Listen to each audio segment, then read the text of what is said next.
They'll bring us to the brink of extinction.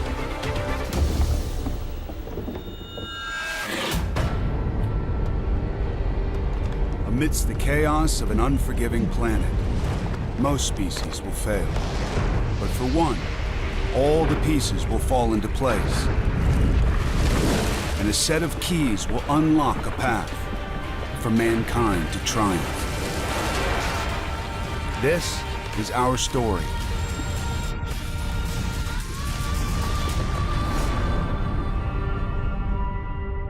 Northern China, 1215 AD. The Mongols are coming, 50,000 warriors strong, the greatest cavalry army the world has ever seen. Their leader, Genghis Khan, one of history's most feared and strategic warlords. His target, Chengdu, now Beijing, China's capital city. Cities are key to the story of mankind. Centers of power, learning, and wealth. They need protecting. Chengdu has 18 miles of battlements, 40 feet high. It's still vulnerable to attack. In this clash, a nomadic force honed by centuries of survival faces off against the might of a sedentary empire. Born the son of a tribal chief, his father was murdered, and he was cast into exile. Against all odds, he escaped captivity, united the Mongol tribes, and began a campaign of conquest that would reshape the world. Genghis Khan, you're going to have a chip on your shoulder. You're going to want to prove to everybody they were wrong. You're going to want to prove that you know what you're doing. You're going to want to prove that you're the baddest guy on the block. The key to his success? The horse.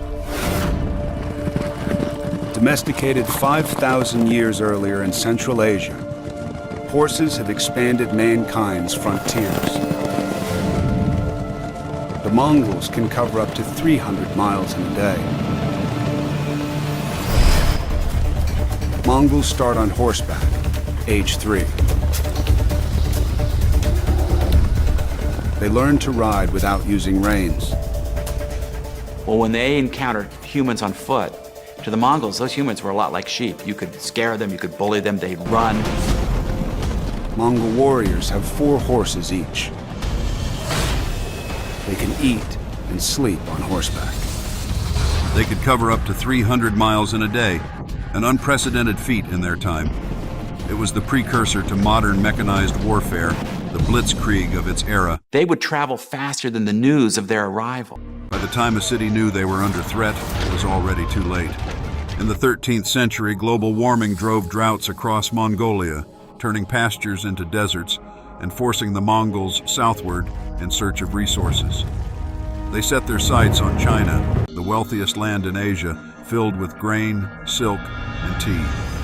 For the Mongols, conquering China would be a path that leads to unimaginable riches. China is the great prize. If you can conquer China, you conquer the land of infinite supplies.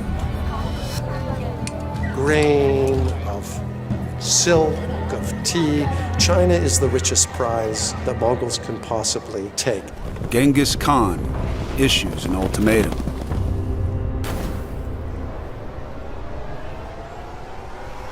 Surrender or die. Prisoners decapitated. Towers of human skulls. Children slaughtered.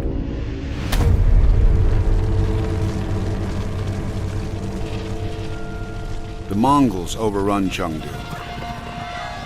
Massacre over 100,000 people, then torch the city. The Mongols were an unbelievably effective military force. If they had a target they wanted to take, no one stood in their way. Genghis Khan's approach was ruthless. He offered cities a choice: surrender or face annihilation. For those who resisted, the consequences were horrific. It's estimated that Genghis Khan's campaigns were responsible for the deaths of up to 40 million people. He conquers more land in 25 years than Rome did in 400. 4.5 million square miles. The largest empire so far in human history.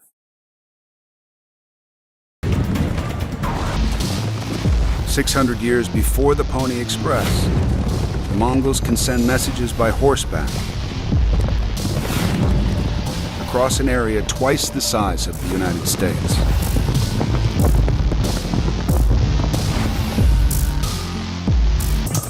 Every 30 miles, a relay post with 400 horses. Government messengers carrying an official medallion can claim food in a fresh mount, the world's first passport. This early postal system, carrying an official medallion as a precursor to the modern passport, enabled trade, ideas, and innovation to flow across continents. Gunpowder, paper, and printing spread from east to west, planting seeds for the modern world, and keys to success for the future of mankind. But at the same time, a killer is on the loose that'll wipe out up to half of Europe's population.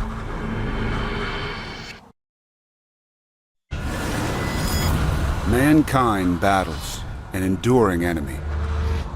Disease. Issyk-Kul, a trading post, midway between Europe and Asia. Along its trade routes, a deadly traveler. Bacteria. One of the first recorded victims, Kutluk. Imagine your husband comes back from trading and he has these big blue blisters. He feels ill. Is it from the air? Is it from the water he drank? Is it some foreign animal inside of him? What's going on? You're completely confused. Passed on by an almost invisible carrier.